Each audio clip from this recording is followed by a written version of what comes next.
Hello అందరికీ ఈరోజైతే నేను పొట్లకాయ చట్నీ చూపిస్తున్నానండి.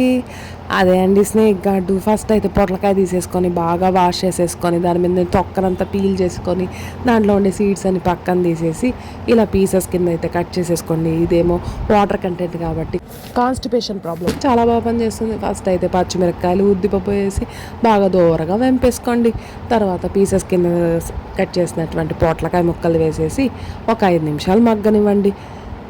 ఇది వాటర్ కంటెంట్ ఉండేది కాబట్టి క్యాలరీస్ ఏమో తక్కువ, ఫైబర్ కంటెంట్ ఎక్కువ, వెయిట్ లాస్కి మంచిది, హార్ట్కి మంచిది. తర్వాత చింతపండు, ఉప్పు, కొత్తిమీర, తెల్లగడ్డ, జీలకర్ర, కరివేపాకు ఇలా అన్నీ యాడ్ చేసేసుకొని 5 నిమిషాలు మగ్గనివ్వండి. అంతే. మామూలుగా వేసే చట్నీకి అయితే వాటర్ అవసరం అండి, ఈ చట్నీకి వాటర్ కూడా అవసరం లేదు. అంతే, మిక్సీకి రన్ చేసేస్తే చట్నీ అయితే రెడీ అయిపోతుంది. ట్రై చేసేయండి. మరి ఒక లైక్, సబ్స్క్రైబ్ అయితే మర్చిపోకండి. Thank you. ఉంటా మరి.